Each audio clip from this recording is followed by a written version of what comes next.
Keterampilan membaca cepat halaman 157 sampai dengan halaman 158. Keterampilan membaca. Kegiatan membaca memiliki peranan sosial amat penting dalam kehidupan manusia sepanjang masa, karena melalui kegiatan membaca, pembaca akan memperoleh pesan informasi yang hendak disampaikan penulis melalui kata-kata atau bahasa tulis. Dari aspek linguistik, membaca adalah proses penyandian kembali dan pembacaan sandi, a recording and decoding process.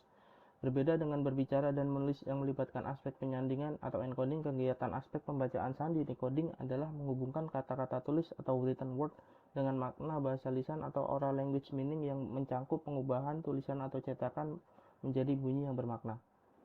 Tujuan utama dalam membaca adalah untuk mencari serta memperoleh informasi, mencakup isi serta memahami makna bacaan. Dalam kaitannya dengan kegiatan membaca, secara garis besar terdapat dua aspek penting dalam membaca.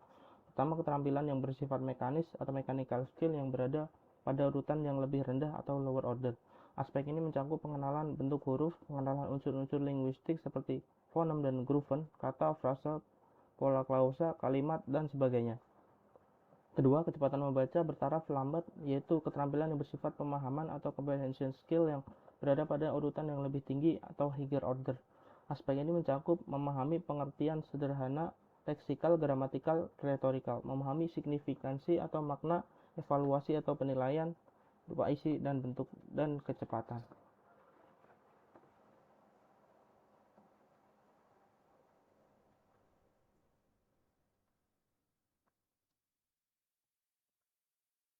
Membaca yang fleksibel yang mudah disesuaikan dengan keadaan. Banyak orang menghadapi buku atau bacaan lain dengan cara membaca dari awal sampai akhir. Melalui cara demikian, mereka menganggap akan menguasai isi bacaan. Hal itu tidak benar. Mereka harus membaca berulang-ulang untuk menggunakan langkah yang strategis untuk menguasai dan mengingat bahan bacaan itu lebih lama. Usaha yang efektif untuk mengetahui dan mengingat lebih lama dilakukan dengan: 1. Mengorganisasi bahan yang dibaca agar mudah dipahami, dan 2. Mengaitkan fakta yang satu dengan yang lainnya atau menghubungkan dengan pengalaman pembaca. Selanjutnya, agar pembaca memahami isi bacaan secara komprehensi, ide pokok atau detail yang penting diperlukan: 1. Penguasaan perbendaharaan katanya atau diksi, dan akrab dengan struktur besar dalam penulisan, kalimat, paragraf, dan tata bahasa. Sudarso, tahun 1989, halaman 58. A. Teknik membaca SQ3R. Sudarso, tahun 1989, halaman 59-78. Sistem membaca SQ3R ditemukan Francis P. Robinson tahun 1941, merupakan sistem membaca yang semakin populer digunakan masyarakat. SQ3R adalah proses membaca yang terdiri atas 5 langkah: survey, question, read, resheet atau recall, dan review. Langkah 1. Survey.